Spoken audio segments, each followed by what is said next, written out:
28 Oktober 1928, Hari Sumpah Pemuda, di mana para pemuda dari berbagai suku, agama, dan ras berkumpul untuk menyatukan tekad yang sama, yaitu Indonesia Bersatu. Sudah lama Indonesia merdeka, namun belum sepenuhnya merdeka. Walaupun penjajahan fisik sudah tidak ada, namun penjajahan non-fisik masih terus terjadi. Radikalisme.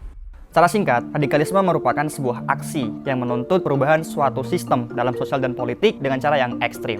Radikalisme itu berawal dari proses radikalisasi, di mana seorang individu mempengaruhi keyakinan orang lain untuk tidak mentolerir keyakinan orang lain dengan cara kekerasan. Ada banyak faktor yang menyebabkan radikalisme, namun radikalisme tidak selalu berkaitan dengan faktor ekonomi, pendidikan, dan geografis.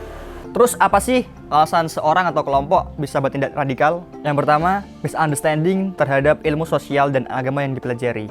Yang kedua, mudah terhasut dengan ujaran kebencian atau hate speech. Dan yang terakhir adalah orang yang cenderung bersikap emosional.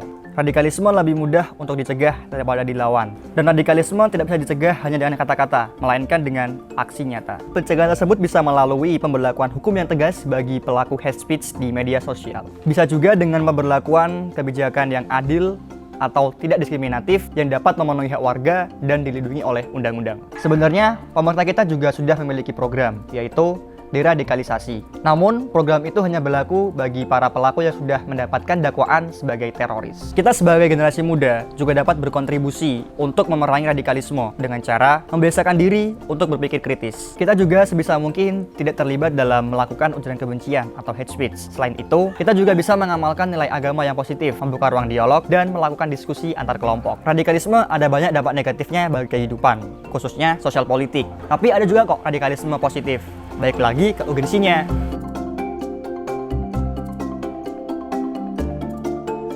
Salah satu contohnya adalah demonstrasi mahasiswa untuk menuntut berakhirnya kepemimpinan masa Orde Baru. Ada banyak orang bilang sia-sia tuh mahasiswa mati Semanggi 1 karena apa yang dituntut nggak berubah. Tapi orang lupa bahwa di dalam politik koreksi ya, suara sekecil apapun itu akan berpengaruh. Sebagai pemuda dengan semangat Sumpah Pemuda, mari kita bersama-sama memerangi radikalisme yang ada di negeri ini. Karena Indonesia bukan hanya milik suatu agama, suku, dan bukan juga milik suatu golongan adat istiadat tertentu.